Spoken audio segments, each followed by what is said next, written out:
الجيش ينهزم أمام فريق الساحل التونسي. الساحل التونسي يهزم فريق الجيش الملكي 2-1 في مستهل مشوار عصبة الأبطال الأفريقية. السلام عليكم فضلاً، وليس أمراً أحبائي المتتبعين. لا تنسونا بلايك وشير وتفعيل الجرس لكي يصلكم الجديد. عصبة الأبطال: إقصاء الجيش الملكي بعد هزيمته أمام النجم الساحلي التونسي 2-1.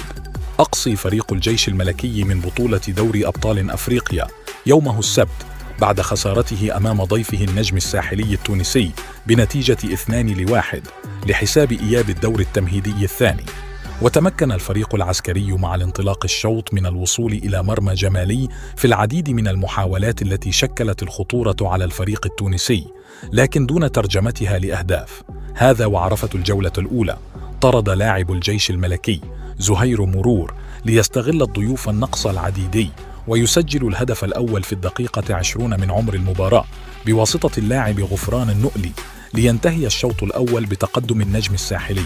وفي الشوط الثاني واصل الجيش البحث عن التسجيل بواسطة العديد من الانسلالات الهجومية، أبرزها تسديدة زكرياء الهبطي في الدقيقة 58. وفي الدقيقة 64 تمكن راقي عواني من تسجيل هدف ثاني لفريقه النجم الساحلي بعد مرتد هجومي، مستغلا المساحات الفارغة في الدفاع العسكري. هذا واستمرت الفرص السانحة من الطرفان مع اقتراب المباراة من نهايتها، قبل أن ينجح العساكر في تقليص النتيجة بواسطة أمين زحزح في الوقت بدل الضائع. يشار إلى أن المباراة الذهاب التي جمعت الطرفين انتهت بانتصار النجم الساحلي بهدف دون، ليأهل هذا الأخير إلى دور مجموعات دوري أبطال أفريقيا بالتفوق في المباراتين بمجموع 3-1.